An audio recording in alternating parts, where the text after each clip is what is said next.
سنت اگر جهاد است، امروز بسیاری کسان از جهاد گپ نمیزنم به خاطر که تشدد است. از آیات قرآن به خاطر که تشدد نکنی انکار میشه و انکار از یک آیات قرآن سبب کفر یک انسان میشه. ببینید وقتی شما ببینید در قرآن عزیزشان کافر هست، پس وقتی که قرآن برای ما میگه که کافر هست، حالا بعضی کسا پیدا شدن که نه ما نباید کسی را کافر بگوییم. خب شما نباید کسی را کافر بگوییم، خب شما نمیفهمین همی کلمه سبب کفرت خودتان میشه. چرا اگر کسی را الله کافر گفته باشه و تو را کافر نگویی خودت کافر میشی، به خاطر که قرآن تکذیب میگویی. حالا قرآن از این مشوان مثلا یهود نصارا کافر گفته شدن، یک نفر همسایش یهودیست یا نصرانی هست، یا مثلا مشرکین کافر گفته شدن. یک کسی از بچهای ظلم خوش دارن دیگه والا ما یاره کافر نمیگی. کافر نمیگی، با ای که کافر نمیگی خودت کافر میشی. چرا تکذیب میکنی قرآنه؟ اینا در قرآن از مشوان کافر هست، مشرک هست، منافق هست، مرتد هست، بدعتکار هست، طاغوت هست. یک وقت ما در زندان بودیم، یکی از سخنران‌ها از ما پرسان کرد که چرا استاد طاغوت زیاد میگین؟ چرا طاغوت تشریح میکنین؟ باش گفتم که کلمه طاغوت یک اصطلاح قرآنی هست. عالمی که میخواه که دین برای مردم برسانه مکلفیت داره طاغوت برای مردم معرفی بکنه. چرا که الله متعال در اساسات اعتقادی بیان میکنه که فمن یکفر بالطاغوت و یؤمن بالله، باید انسان به طاغوت کافر شود. طاغوت چی هست؟ وقتی که میگم علامه ابن قیم جوزی رحمه الله میگه که کل ما تجاوز به العبد حده، وقتی که بنده از حد خود تجاوز میکنه، من معبود او مطبوع او مطاع، هر بندی که الوهیت ادعا میکنه من علم غیب دارم بین بر من سجده بکنین، من قیوم زمان هستم، بشنویم ما و شما فلانی امام زمان هست. خب وقتی که او قیوم زمان شد الله متعال صفت شد برای الله، صفت الله رو به این مطلوب ده. اینال مردم برش سجده میکنن، مردم برش رکوع میکنن، مردم برش انحنا میکنن و این خاموش است. و این طاغوت معبود گفته میشه. یک کسی قانون ضد شریعت الله میسازه، این طاغوت مطاع هست. علامه ابن قیم جوزی تشریح میکنه آیات قرآن است که من یکفر بالطاغوت، ما با کدام طاغوت کافر شدن؟ بس این طاغوت کافر باید شد. اما طاغوت معبود هر مخلوقی که ادعای الوهیت و ربوبیت میکنه باید کافر شوید. هر مخلوقی که قانون میسازه ضد شریعت الله طاغوت گفته میشه باید به این کافر شوید. و هر مخلوقی که ضد شریعت الله فتوا میکنه این طاغوت است، ما باید به این طاغوت کافر شوید. خب اگر کسی به طاغوت کافر نمیشه شما گپ میزنید. یعنی اگر یک کسی به طاغوت کافر نمیشه چی میشه؟ من ولی طاغوت کافر نمیگم. خب شما قرآن تکذیب میگه، تشدد نیست. این دین اسلام است، دین اسلام دین وسط است. برای کافر میگیم، برای منافق میگیم.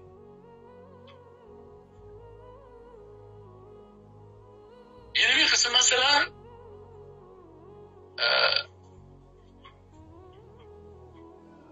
یک کسی به دین تمسخر میکنه،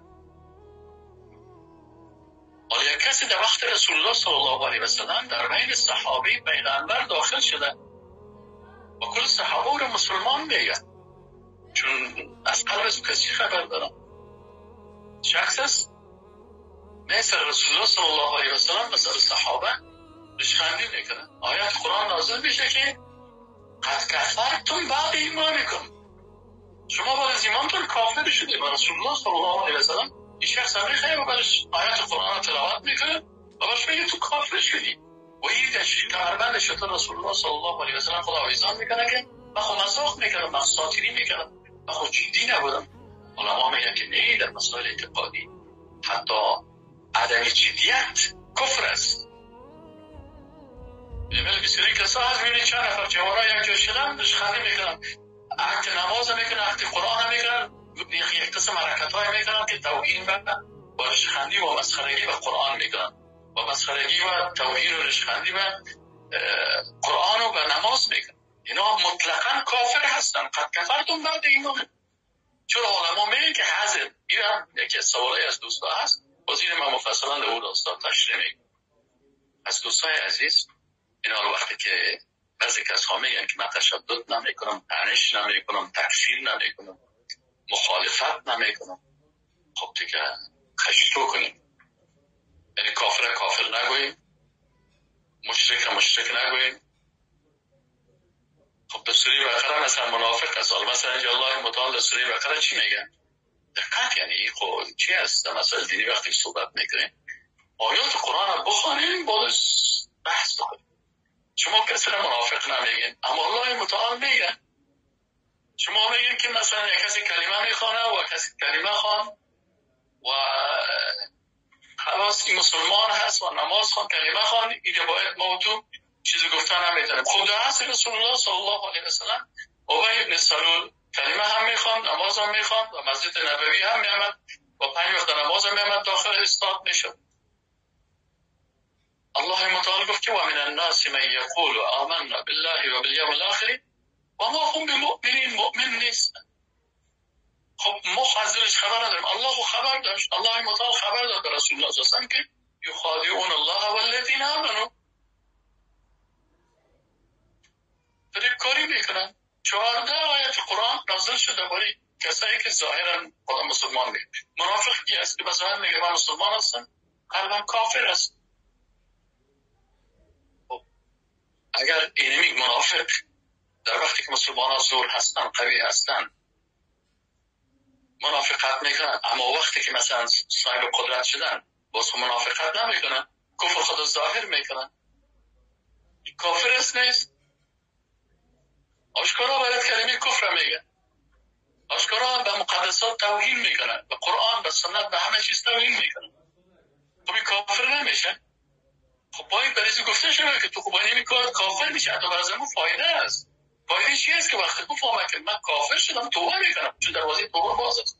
اما اگر هیچ کس برش چیز نگوید او کافر میشه و ما او کافر نمیگیم به خاطر از اینکه باز خفه نشه. خب اون بیچاره یک وقت در کفر خود مردار میشه میره. اما اگر خبر شد که ما واقعا این کار خود کافر میشیم، توبه میکنه، رجوع میکنه. شاید نفهمم، بس بفهمم با این کار تو کافر میشی. این تشدد نسبت بعضی کسای اینی گپا رو میزنن. این حال دین اسلام دین وسطیت است. نباید افراط بکنیم و نباید تفریط بکنیم. بعضی ها افراط میکنن، یک نفر با گناه کبیره مثل خوارج تکفیر میکنن. این هم غلط است. زناکار ما کافر گفتن نمیتونیم، شرابخور ما کافر نمیگیم، گناه کبیره کردن. اگر گفت شراب حلال است یا زنا حلال گفت وقت کافر گفتن میشن. اما یک نفر مسلمان است شراب میخورن، زنا میکنن، دزدی میکنن، حتی در شراب هم بعضی علما را دیدم که در نماز تکفیر میکنه، کافر میشه کسی نماز ترک میکنه. نماز ترک. حتی من در یکی از کتاب ها خواندم که کسی که چی میکنه شراب میخورن، دلیلش چی بود؟ گفتیم وقتی شراب خورد نمازش از پیش قضا میشه، چون میفهمه که مثلا وقتی که شراب خوردم 11 بجه شراب خورد، نماز شام باوش میره، نماز پیشین دیگرش قضا چی میشه؟ قضا میشه. حتی دیگه روز نه ما بحث کردم میشه باز مسترزی بحث داشته. بنابراین افراد این است که زیاده روی شود و تفریطی است که آنچه که الله گفته او را قبول نکنید و الله او را کافر میگه، تو را کافر نگویید، پس تکذیب قرآن میشه. از این خاطر دوستای عزیز گلیتان به سر چشم، شما گله کردیم به سر چشم. من اگر در جایی که از پیش خودم بدم نظر بوده که اشتباه کردیم، برای ما بگویم به سر چشم، من والا در مقابلتان براتان میگم که چرا اینی گفت گفتید، به سر چشم براتان دوستانم. اما من هم از شما گلیمه ای است که شما از عقلتان گفت میزن. شما از احساساتتان گپ میزنید، شما از عاطفهتان گپ میزنید، شما در اون راستایی که گپ میزنید آیات قرآن و احادیث رسول الله صلی الله علیه و سلم درست نمیخواید. در یک موضوع وقت ما میریم در این راست آیات قرآن هم میخوانیم، احادیث رسول الله صلی الله علیه و سلم میخوانیم و در این راستا اقوال علما، فقها، مفسرین کل زیر وقتی که خوان بالاخره برای ما معلوم میشه که این حکم اسلامی در این راستا چی هست. یک نفر یک روایت پیدا میکنه در اون محکم میگیره که ولی این روایت است. یعنی حتی مثلا یکی از دوستان رو شنیدم میگم یک حدیث استدلال میکرد که رسول الله صلی الله علیه و سلم کسی که چی میکنه توبه میکنه دوباره حدیث است که الله بسیار از توبه خوشحال میشه. یک نفر مال خود گم میکنه، شطور خود یک دشت گم میکنه، یک وقت میبینه که میپاله شطورش هم گم شد، مالایش هم گم شد، حال دیگه میکنه الله قسم قرار پیش یک درخت قرار میکنه و این نفر یک دفعه از چی میشه از چشماش هم دیگه میگیره دیگه یا از حلال شدن دیگه چشم خود باز میکنه ببینه شطورش با آمرم بارش پیش ریش است. از ور خطایی چی میگه؟ اللهم یا الله تو بنده هستی من خالق تو هستم. از ور خطایی یواز گوید یا الله این به قصدش نیست که الله تو خالق من هستی و من بنده ایت هستم. زبانش چی میشه؟ یاد میشه این کلمه رو میگه. خب این هم میره محکم میگیره. خب یک کسی هم اینجا گفت این کافر میگه کافر نه. چرا؟ به خاطر این قصد داشت نه تمسخر میکرد نه چی میکرد. دالت بود که چی شد؟ زبان از این خطا خورد. بس که یک نفر روزه میگیره در روزه فراموشش میشه ای چی میکنه؟ آب مینوشه. یا کسی هست مثلا خطا میکنه آوازی میکنن دادانش آب میره، اما این فرق میکنه با کسی که روزه داره و قصدن دش خندیان میکنه تو باش من شما میگن روزه سیاه تو باش من یا بروشم اینه شکست روزه من کوکی خندی کرد. این با او کسی که روزه رو فراموش کرده یا او کسی که مثلا دعوازی است یا کسی پای شکش میکنه خودش نمیخواه که آب تیر شون، اینا هر کدام از از خود فرق میکنه، عمد فرق میکنه، حضر فرق میکنه. اصطلاحات یاد بگیریم. یک نفر عمدی یک کار میکنه، یک کسی خطا میکنه، یک کسی مثلا نسیان میکنه، یک کسی حضر میکنه. اینا اصطلاحات است که کل از این وقت ما فهمیدیم باز بیر ما فرق پیدا میشه که حضر به کدام حالت میشن. حضر یک نفر رشخندی میکنه قصد نداره که کافر شود لیکن به اساس همین رشخندی خود کافر میشه. اما یک نفر از پیش یک کلمه کفر خطا میشه مثل که اون نفر شطور خدا پیدا کرد. پس این با اون فرق میکنه. و یک کسی دیگه مثلا قصدن یک کار میکنه این باز فرق میکنه حکمش.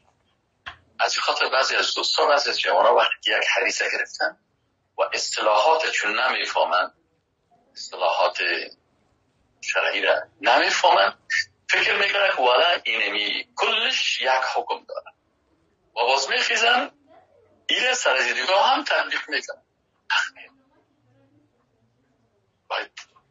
و اینجا او کسی که باز الله کافر گفته میگه کافر نیست. وقتی که یک کسی الله کافر بگه و بگوین که کافر نیست خب شما تکذیب کردین الله را، تکذیب کردین آیت قرآن. بسیار پروفسورها رو من شنیدم در تلویزیون شیشتن نه یهود ما کافر نمیگم، نصارا را کافر نمیگم، نصرانی را. چرا؟ من تشدد نمیکنم. تشدد نیست. شما تشدد نمیکنیم به این معنایی که شما تکذیب قرآن نمیکنیم. پس ما باید فرق بکنیم بین ازدی. ما مکلفیت ما چی هست؟ مکلفیت ما است که من حق ندارم که کسی را کافر بگویم مگر کسی را که الله او را کافر بوده است.